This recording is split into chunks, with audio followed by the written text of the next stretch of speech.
Bom, então os 5 domínios são os viés, né, decorrente ao processo de aleatorização, devido aos desvios das intervenções pretendidas, devido à falta de dados de resultados, na medida de resultado e na seleção do resultado relatado. Para cá.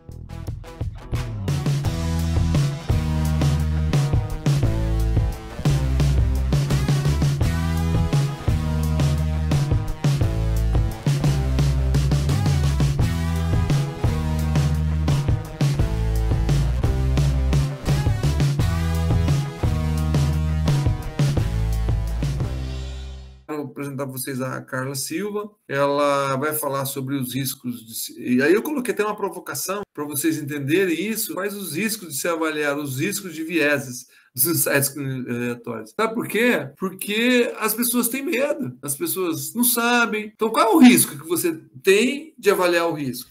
Boa noite a todos. Como o Jeff apresentou, meu nome é Carla, eu sou aluna de mestrado dele, mestrando em fase de finalização já. E eu tive algumas experiências com revisões sistemáticas, o meu TCC da graduação de iniciação científica foi uma revisão, depois eu iniciei uma revisão para especialização em uroginecologia e obstetrícia, e agora no mestrado essa revisão ela ganhou um corpo, uma forma um pouco melhor, e aí eu vou compartilhar então essa atualização dessa nova ferramenta da Cochrane que vem avaliar o risco de viés. Bom, então o risco de viés, essa ferramenta, ela é utilizada para fazer avaliação de ensaios clínicos, revisões de intervenções, e ela é a atualização do ROB2, ela não vai ser feita pelo Revman 5.4, que é a última versão.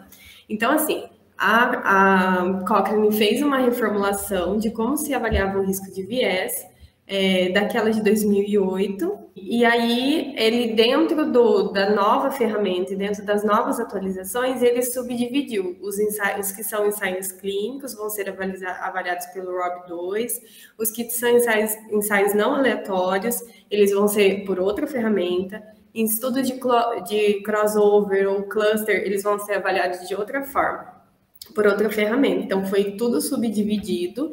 Então, o ROB2 ele vai fazer avaliação de ensaios clínicos aleatórios para revisões de intervenção.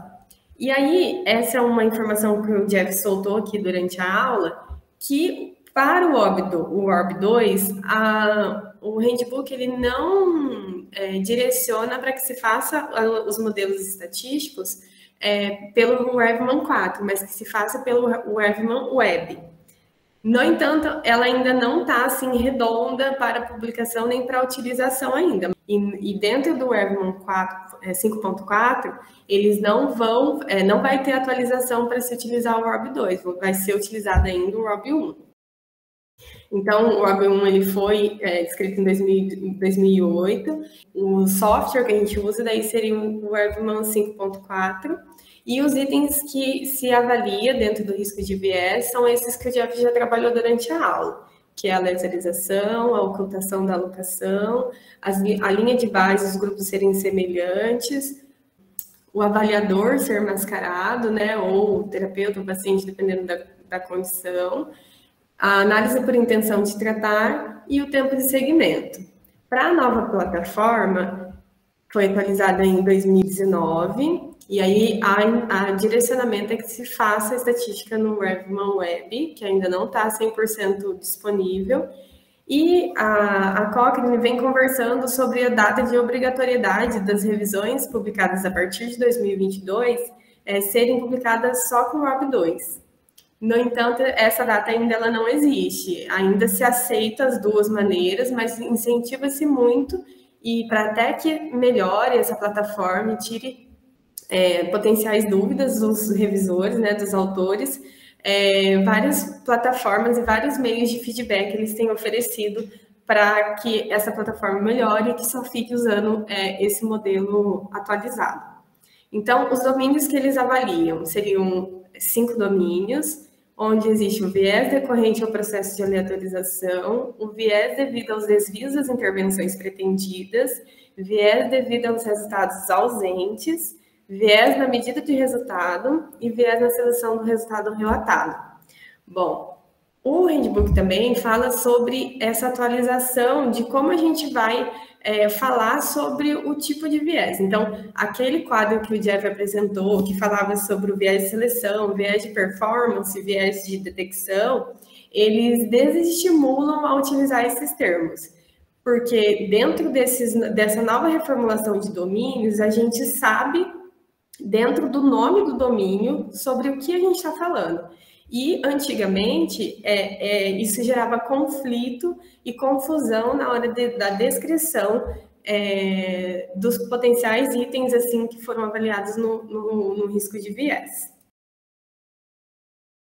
Bom, então, a ferramenta ROB2, ela fornece uma estrutura para avaliar o risco de viés em um único resultado, uma estimativa de efeito de uma intervenção experimental em comparação com a intervenção de comparação, em um resultado específico, de qualquer tipo de estudo aleatorizado. A ferramenta ROB2 está estruturada em 2 domínios, por meio dos quais os viéses podem ser introduzidos no resultado. Então, isso a gente chama de natureza. Então, a natureza ela pode ter sido feita pela análise por intenção de tratar, quando o efeito da atribuição das intervenções na linha de base independe das intervenções a serem recebidas como pretendido. Essa é a área que a gente costuma ficar, porque os estudos na nossa área, né, de fisioterapia e eu acho que educação física que tem aí, geralmente o delineamento do estudo, ele é especificado para uma das 2 intervenções e elas não modificam no decorrer do estudo. No entanto, os delineamentos da natureza por protocolo, isso pode acontecer. Então, o efeito de aderir à intervenção, conforme especificado no protocolo do estudo. Aqui, como exemplo, a gente tem estudos com câncer. Eles têm uma linha de tratamento, começa com quimioterapia, e aí, secundariamente, depois dos efeitos, eles vão para a cirurgia. Ou um outro estudo que começa com a cirurgia e depois passa para a quimioterapia. Digamos que eles estejam pensando nessas 2 formas de tratamento. Porém, talvez, dependendo das reações adversas, dependendo da evolução do quadro, não dá para esperar a quimioterapia para depois fazer a cirurgia. Mas isso ele é pré-especificado pelo protocolo. E algumas vezes precisa modificar o tratamento, mas não é o nosso caso. Então, nós vamos ficar só com a natureza da análise por intenção de tratar. Então, os princípios da intenção de tratar é analisar os participantes dos grupos de intervenção para os quais foram aleatorizados, independente das intervenções que eles realmente receberam. Incluir todos os participantes aleatorizados à análise, o que requer medir os resultados de todos os participantes. Então, uma análise por intenção de tratar, ela vai manter o benefício da aleatorização, que em média os grupos da intervenção, eles não diferem na linha de base em relação aos fatores de prognósticos medidos e não medidos. Em um dos estudos da minha revisão, tive um exemplo claro disso, assim, que o autor da revisão, do ensaio clínico, ele fez a aleatorização, descreveu certinho, ocultou a alocação, o avaliador era mascarado, só que na linha de base ele gerou 2 grupos e ele avaliou e ele demonstrou vários fatores de prognósticos que foram medidos. E em 3 fatores de prognóstico tinha diferença entre os grupos. E a maneira como ele fez a aleatorização, ele fez como o Jeff mostrou ali atrás também, que ele fez 1 para 1, porque a gravidade do sintoma ou a gravidade da doença difere entre os grupos. Então, ele determinou para que não tivessem pessoas num grupo com a gravidade maior da doença, enquanto o outro tivesse com menor. E isso, com o tratamento, seria diferentes as evoluções também. Só que ele não conseguiu, e assim, era uma pena, eu como avaliadora do risco de viés. Mas, aqui a gente tem claramente dentro do handbook que mesmo os fatores de prognóstico que não foram medidos, eles ainda assim, se fossem posteriormente, eles não poderiam ter diferenças, porque é isso que o processo da aleatorização garante. Bom, eu deixei esse site aqui e depois ficou disponível lá no Classroom para vocês. Eu tinha deixado aqui a interface certinho, mas eu vou dar um breve uma breve entrada aqui já dentro da interface pelo Excel para vocês navegarem aqui comigo e tirarem algumas dúvidas e curiosidades, tá? Então, dentro do site a gente vai ter, da Cochrane, a gente vai ter essa interface, que aqui ela vai dar um documento em PDF, que é o handbook, que também ficou disponível para vocês. Esses 2 documentos, eles são como se fosse um checklist para você fazer manual dos estudos. Então, você vai colocando ali, vai escrevendo, especificando e vai direcionando também o seu julgamento e a sua sinalização do risco de viés. E aí você pode ter isso de acesso, né, extra, além do que você colocar dentro da interface do Excel. E aí, quando você clica aqui no Excel, ele vai te dar esse documento que já chega nesse formato aqui, tá? Quando a gente clica aqui nesse link que está de suporte, ele vai te dar uma versão rápida para você tirar dúvidas. Então, por exemplo, você tem dúvida aqui ele vai especificando cada um, mas você tem dúvida para você editar, por exemplo, algum dado que já está lá. Você pode ler e tirar suas dúvidas aqui, ou você pode vir aqui e ele vai abrir um vídeo explicando como que faz. E aí, quando você quer já atualizar os seus dados, introduzir seus dados, você vai clicar ali naquela primeira aba, e aqui a gente vai conseguir colocar a identificação do estudo, quem fez a avaliação do risco de viés, a referência, os grupos, né? Você pode especificar um desfecho, colocar o resultado numérico dele e especificando aqui dentro do que você tem de informação do seu estudo. Aqui, em cada uma dessas abas, ele vai ter os domínios de cada um dos itens de viés.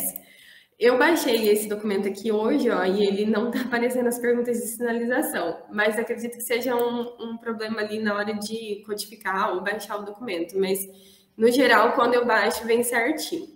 Então, cada um desses domínios, ele vem com uma pergunta de sinalização, que vem aqui. Então, dependendo do domínio, tem mais de uma pergunta, e aí ele vai te direcionando num fluxo, onde você vai respondendo com perguntas diretas, com respostas diretas. Você pode deixar uma descrição aqui do porquê você julgou essa pergunta dessa maneira, porque você classificou ela dessa forma. E aí, quando você coloca aqui as suas respostas e você tem dúvida no que isso representa dentro do seu julgamento, o aplicativo ou a plataforma aqui, ela oferece um algoritmo que ela vai te ajudar a julgar dentro do que você respondeu aqui. Então, aí você pode classificar e depois lá no final, ele já vem aparecendo para você classificar, fazer a classificação geral do estudo, se ele é alto, baixo, alto algumas preocupações ou baixo risco de viés.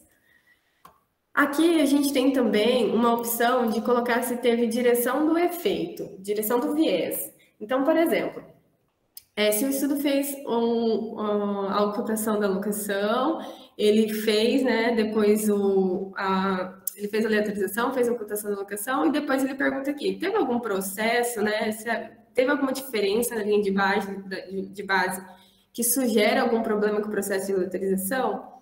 Bom, se você olha na tabela e teve alguma diferença, assim, muito discrepante a favor ou contra algum dos grupos, você pode direcionar aqui o efeito do viés. E aí ele te dá aqui algumas opções para marcar, se você não aplica, se é favorável a algum grupo ou outro, e aí você pode justificar aqui também. Essas descrições e esses julgamentos aqui que você coloca extra, ele serve também para fazer a parte da estatística. Bom, então essa é a interface, qualquer dúvida que tenha, você pode clicar aqui no manual rápido, depois ele te dá aqui uma série de interfaces, onde você pode girar as figuras, onde você pode ver o panorama geral das classificações, das anotações que você fez, e aqui é onde você faz para ver se teve concordância entre os avaliadores. É ali que você vai trabalhar com o carro. Então, os 5 domínios são os viés, decorrente do processo de aleatorização, os desvios das intervenções pretendidas, devido à falta de dados e resultados, na medida de resultado e na seleção do resultado relatado. Para cada um desses domínios, que são aqueles 5 abas que eu mostrei, a ferramenta ela vai ter uma série de questões de sinalização, que também são aquelas que eu mostrei, e um julgamento sobre o risco de viés para cada domínio, que é facilitado por aquele algoritmo que eu falei, que mapeia as respostas às questões de sinalização para um julgamento proposto. Aí tem as caixas livres também, que você pode justificar, né, suas respostas, e uma opção para prever e explicar a direção do provável viés, que é aquela última que eu mostrei. E aqui, de novo, as 5 domínios. E uma diferença para o ROB1, para o ROB2, é que a gente classifica, daí, tem essa classificação geral que você denomina o estudo sendo ele é alto risco de viés, baixo, ou tem algumas preocupações.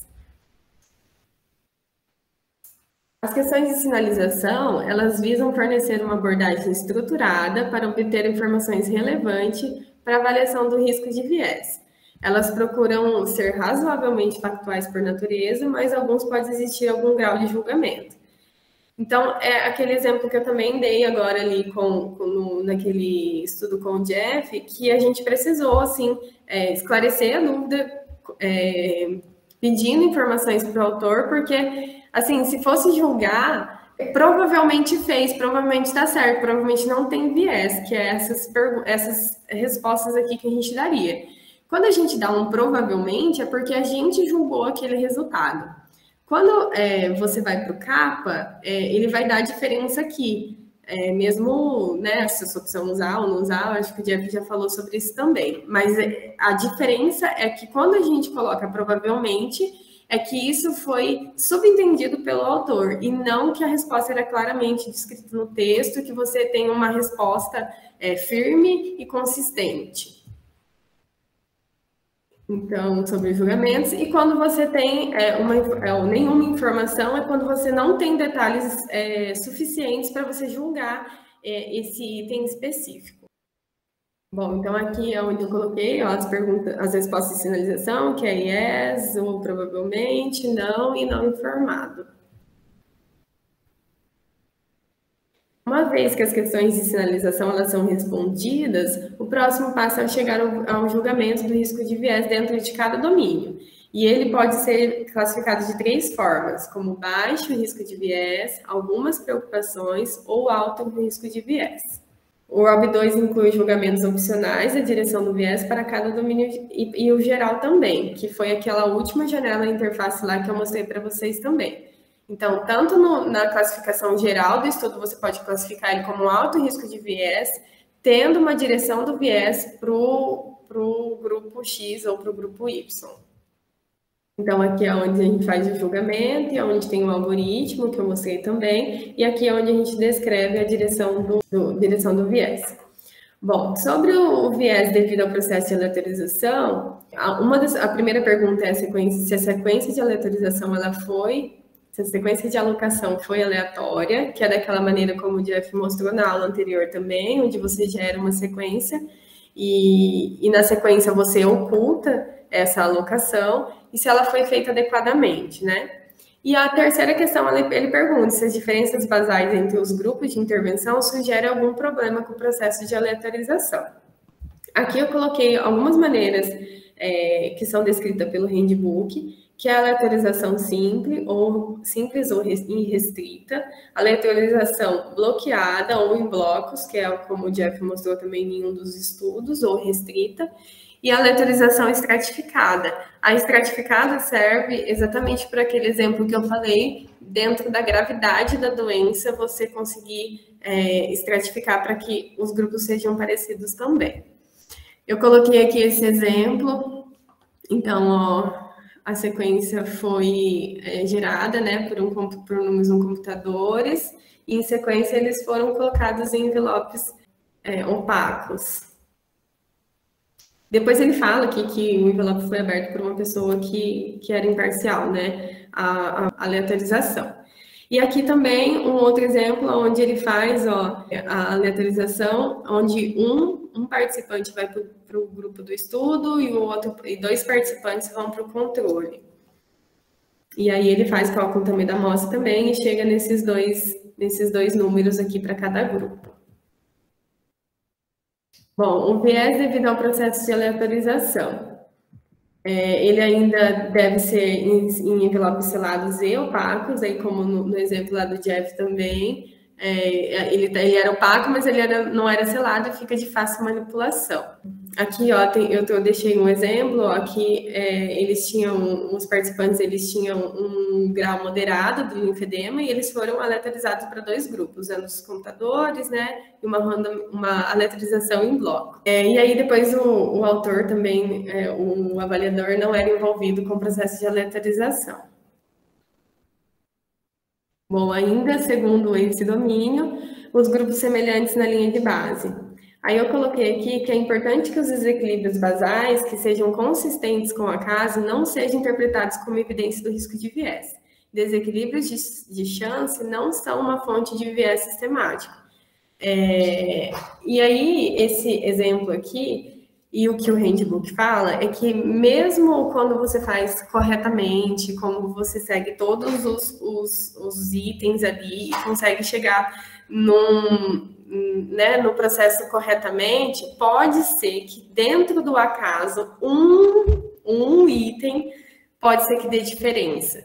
E ele fala que essa diferença ela não vai ser uma diferença muito grande, uma diferença potencial, mas que em um dos fatores de prognóstico pode ser que ele tenha dado diferença, e esse desequilíbrio ele é devido ao acaso e não devido a um viés sistemático do domínio. Então, deve ser considerado também. Aqui eu coloquei um exemplo do exemplo anterior ali, a tabela, grupo A, grupo B, aqui ele rodou a estatística e não houve diferença entre os grupos, e ele até, assim, tem fatores aqui, ó, de prognósticos que são tipos de cirurgias diferentes, estágios diferentes do linfedema. Não houve diferença. Bom, o segundo domínio é o viés devido aos desvios das intervenções pretendidas. Aí a pergunta de sinalização é: os participantes estavam cientes da sua intervenção atribuída durante o estudo, o ensaio? Os cuidadores e as pessoas que realizaram as intervenções estavam cientes das intervenções atribuídas aos participantes durante o estudo ou o ensaio? Apesar dessa pergunta ser assim, e a gente saber que na fisioterapia ou no nosso tipo aqui de tratamento com exercício ou de comparações, né, de tipos de modalidades de exercícios diferentes, mesmo sendo um avaliador apenas simples, dentro do ROB2, você não vai ser pontuado como não é duplo ou não é triplo cego, assim como na plataforma Pedro, por exemplo, que ele classifica de forma geral, e aí o estudo ele é desclassificado nesse item, e a pontuação que ele gera é uma pontuação inferior, mesmo sabendo que nos estudos, por exemplo, de fisioterapia, esse item é quase que impossível, dependendo do tipo de tratamento. Bom, e ele fala aqui sobre o efeito de interesse, que é um dos vieses aqui, né? Se a intervenção foi implementada de maneira correta, se teve adesão dos participantes, se as intervenções não protocolares foram recebidas com a intervenção pretendida e se foram equilibradas, desvios e métodos estatísticos apropriados. Então, tudo isso a gente consegue ver dentro desse item e classificar isso também. Bom, o viés devido aos desvios das intervenções pretendidas ainda, ele fala sobre o mascaramento e o cegamento, ou cegamento, né? E aí aqui eu coloquei um exemplo de como eles citam no texto, ó, que um fisioterapeuta que não estava envolvido, ele era cego para o grupo onde foi alocado. Bom, sobre os desvios das intervenções pretendidas ainda, a gente fala, tem mais um item sobre análise por intenção de tratar. E dentro da análise por intenção de tratar, o Jeff já citou lá o método de imputação, e é um método que é descrito por esses 2 autores, Hernan e Robbins. Eles são as únicas análises que são consideradas corretas pelo handbook da Cochrane. Então, outras maneiras que não são corretas de fazer análise por intenção de tratar. Análise como tratadas, análise ingênuas por protocolo, e outras análises baseadas na exclusão da aleatorização de participantes elegíveis. Então, aquela maneira que o Jeff citou ali anteriormente, que ele aleatorizou e ele perdeu antes do tratamento, já é uma forma que daria esse problema, porque eles foram aleatorizados e eram elegíveis, mas eles não receberam o tratamento. Então, essas perdas, elas devem ser tratadas. Então, eu coloquei aqui, ó, essa interface do domínio 2, um exemplo de como eu fiz aqui para esse estudo que entrou na minha revisão. E aí eu fui classificando, ele vai dando aqui as respostas, né? Eu fui classificando as respostas e eu sempre vou escrevendo do lado aqui por que eu classifiquei dessa forma. E aí esse aqui ele foi pontuado ó, como algumas preocupações, porque ele não fez análise por intenção de tratar, porém ele não houve perdas. Nesse domínio aqui 2, ele quer saber sobre o protocolo ou delineamento do estudo, assim, como foram as etapas descritas dentro do que, por exemplo, pode ter sido um registro prévio ou a descrição do método. Então, aqui a gente vai classificar, mesmo quando não tem perdas, como algumas preocupações. No entanto, quando a gente vai falar dos dados faltantes, que são do domínio 3, aí, quando não tem perda, a gente pode fazer um julgamento de provavelmente não, porque ele não, esse viés ele não está interferindo no viés no resultado relatado pelo estudo. Bom, viés de resultados ausentes, então é o domínio 3. Os dados para este resultado estavam disponíveis para todos ou quase todos os participantes aleatorizados. Acho que aqui eu até escrevi que o Jeff colocou lá sobre 15% de perdas. No handbook aqui de 2019, ele fala que perdas até 5% são perdas pequenas e que acima de 30% são perdas muito grandes. E que a gente considera, assim, abaixo de 5% apenas como quase todos os participantes, e com 10%, por exemplo, que era o que a gente considerava no handbook anterior, ele já tem que estar aí se explicando essas perdas, e aí se for desigual entre os grupos, essas perdas ela vai gerar um viés e ela vai ter uma direção. Uma outra coisa que ele sugere aqui também é que as medidas de resultados, por exemplo, se a gente tem uma escala visual análoga e ela vai de 0 a 10. E aí, na minha planilha lá, eu coloquei que naquela avaliação o candidato tinha 10 de dor, e aí na segunda avaliação ele tinha 0 pela falta do resultado, e não porque ele pontuou 0. Então, esse tipo de medida ele vai estar claramente enviesado pelo resultado, pela falta do resultado, porque o resultado real vai ser diferente do resultado ausente. Então, esse tipo de viés, assim, principalmente quando tem classificação dentro dessas escalas numéricas, vai interferir diretamente no resultado relatado. Se aplicável, houve evidência que o resultado não foi enviesado por dados de resultados ausentes, foi isso que eu acabei de explicar, e a falta de resultados provavelmente dependeria do valor real, do valor verdadeiro. Por exemplo, as proporções de dados de resultados faltantes, as razões para os dados faltantes de resultados, e se eles diferem entre os grupos de intervenção. Acho que foi isso que eu acabei de explicar. Razões para as faltas de resultados. Abandono do tratamento, não retornaram para avaliação, retornaram, mas não trouxeram dados relevantes. Aqui, um exemplo que eu consegui pensar, por exemplo, nos pacientes com incontinência urinária, a gente manda um teste que chama PED teste, o paciente leva um absorvente, onde ele vai coletar, vai usar o absorvente e vai ser feita a coleta do quanto de urina que ele perde. Depois ele guarda num Tupperware, traz de volta pra gente, a gente vai pesar, ver quanto em valores quantitativos ele perdeu, em ml, né, quanto que ele perdeu. Bom, se o paciente vai para avaliação, mas ele não traz o PED teste dele, esses dados que a gente precisava da avaliação, ele também não tem, é um dado faltante.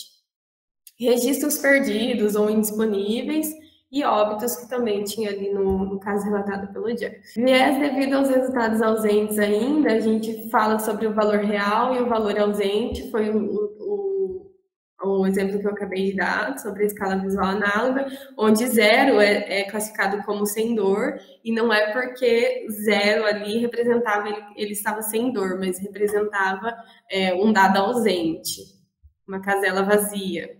Aqui eu trouxe um estudo que ele era um estudo assim, bem ruim no aspecto ensaio clínico, porque era um estudo piloto, mas aí ele traz aqui as perdas, ó, ele tinha 12 no início do estudo, e daí ele passou para 8, e aqui ele tinha 13 e passou para 10. Além de ter tido perdas importantes, essa diferença aqui é de uma unidade só, para esse N que é muito pequeno, dá muita diferença entre as intervenções, entre os grupos, e isso gera uma direção de efeito para um dos grupos, né? Então, isso é uma coisa que a gente precisa observar, precisa ver a porcentagem de perdas aqui e validar se ele fez análise por intenção de tratar, porque vai gerar aqui um resultado nada confiável se não tiver feito, né? E aqui é onde eu coloquei para vocês sobre o handbook, ó. Esse é um trecho tirado de lá. Há uma tradição de considerar uma proporção de menos de 5% de dados de resultados perdidos como pequenos, com implicação correspondentes para o risco de viés, e mais de 20% como grandes. Então, a nova versão aí do handbook, a atualização, ele fala que 5% tudo bem, vamos tentar. Vamos reavaliar, vamos rever se não tem mais nenhuma interferência de viés, mas que para cima de 5%, aí a gente precisa começar a julgar e ver se não houve diferença aí que esteja interferindo no resultado real do estudo aí da intervenção. Sobre o julgamento, o resultado medido em todos os participantes, proporção de dados de resultados perdidos é suficientemente baixa e as análises de sensibilidades. Então, a gente consegue ver se esse viés está interferindo, né, nesse domínio com essas análises aqui. Então, quando você tira lá na análise de sensibilidade, acho que vocês vão ver isso um pouquinho para frente lá com as meta-análises do Jeff, é também uma maneira de garantir que essa heterogeneidade aí entre os estudos não modificou o resultado, porque tinha ali um potencial viés de resultado ausente. Então, a gente também consegue observar e garantir, às vezes, dentro do julgamento, que isso tinha ou não um viés embutido no resultado. Bom, aqui seria a interface 3, onde tem as perguntas, né, de sinalização que a gente acabou de fazer. Viés na medida do resultado. Essa medida, esse viés aqui, dentro dos estudos que eu tenho visto, não é uma medida, assim, que tem grandes problemas, assim. No geral, os questionários já são validados, o método de medida já vem sendo usado corretamente, não é um problema, assim, mas é o que a gente precisa verificar nesse domínio. Então, se o método de medida do resultado foi apropriado, se a medida ou verificação do resultado pode ter diferido entre os grupos, às vezes, sei lá, por algum motivo foi feito por avaliadores diferentes, a gente sabe que precisa, né, ter essa validação interavaliadores. Se os avaliadores de resultados estavam cientes da intervenção recebida pelos participantes dos estudos e quem é o avaliador da medida. Por exemplo, alguns questionários são autoaplicáveis. Então, se o participante sabia da intervenção e ele que fez a aplicação do próprio questionário, a gente vai julgar de uma maneira. Agora, se a avaliação desse questionário foi aplicada por um avaliador que não sabia da intervenção, a gente vai julgar de outra maneira. Ou se, por exemplo, a gente tinha essa informação de um cuidador ou de um acompanhante que fazia a aplicação, o paciente não conseguia, o participante às vezes não conseguia ler e alguém teve que ler. essa pessoa ou esses participantes característicos dessa amostra tinham essas características e a gente vai julgar de forma diferente também. E se aplicável, a avaliação do resultado provavelmente foi influenciada pelo conhecimento da intervenção recebida. Bom, dentro das medidas, a gente pode ter um erro de medida, uma classificação incorreta ou uma subafirmação de medida também. Aqui seria o domínio 4, com as perguntas de sinalização. O viés na seleção do resultado relatado, domínio 5. O estudo foi analisado de acordo com um plano pré-especificado, que foi finalizado antes que os dados de resultados não cegos estivessem disponíveis para análise. Então, também o que eu já comentei sobre o plano do estudo, o plano da execução do estudo, da condução do estudo. Porque o que eles vêm batendo assim na tecla, inclusive até com as orientações assim de revisão sistemática também, seria que para você ter o registro, você montar o esqueleto do seu estudo e você seguir com ele até o final e não ter interferência ou modificação durante o estudo, porque isso é um fator potencial de viés. É provável que o resultado numérico que está sendo avaliado tenha sido selecionado com base nos resultados de múltiplas medidas de resultado dentro do domínio de resultados. Bom, aqui um exemplo que a gente poderia citar, por exemplo, é se às vezes o autor faz assim, eu nunca vi no estudo, mas é um exemplo é só um exemplo. Se, por exemplo, você pega e faz uma medida da dor pela escala visual, e aí você faz uma aplicação de um outro questionário, e aí você faz a aplicação de um outro tipo de medida de dor, e aí você junta e faz a média dessa dor, e aí você vai trabalhar em cima do resultado dessas medidas que são múltiplas para o mesmo resultado. Ou outras maneiras também, às vezes com força ou com outros tipos de medida. Esse domínio 5 não é um domínio que vem sendo assim muito conflituoso dentro dos estudos que eu tenho lido. E é provável que o resultado numérico que está sendo avaliado tenha sido selecionado com base nos resultados de múltipla análise dos dados, que foi também esse exemplo que eu citei. Esse domínio aborda o viés que surge porque o resultado relatado é selecionado com base na sua direção, magnitude ou significância estatística, entre várias estimativas de efeitos de intervenção que foram calculados pelos autores do estudo. Bom, então aqui seria a interface do domínio 5, com as suas sinalizações, as suas perguntas e as respostas, e você pode ter a sua explicação do julgamento. Bom, quando você faz todos os domínios, ali você classificou cada item do risco de viés, você vai ter um julgamento do risco de viés geral. E ele vai ser considerado como baixo risco de viés quando ele foi classificado com baixo risco para todos os domínios de risco de viés. Como algumas preocupações, ele vai ser classificado se pelo menos um domínio para esse resultado foi classificado com algumas preocupações e não apresenta nenhum domínio com alto risco de viés.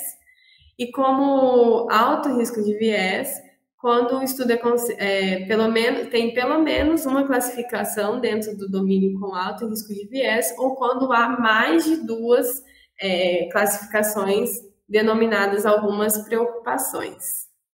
E aí, aqui eu tenho a interface, que mostra, aqui eu tinha os dois primeiros domínios era baixo risco de viés, o terceiro foi classificado como alto, algumas preocupações e baixo, e aí você tanto pode pedir ajuda para o algoritmo, quanto você fazer o julgamento e justificar por que você fez. E aqui também você consegue colocar se houve direcionamento do viés para algum dos grupos. Eu tenho entendido dentro de todo esse processo de revisão sistemática, que às vezes a casca é linda, mas o conteúdo de dentro ali, né, tá estragado.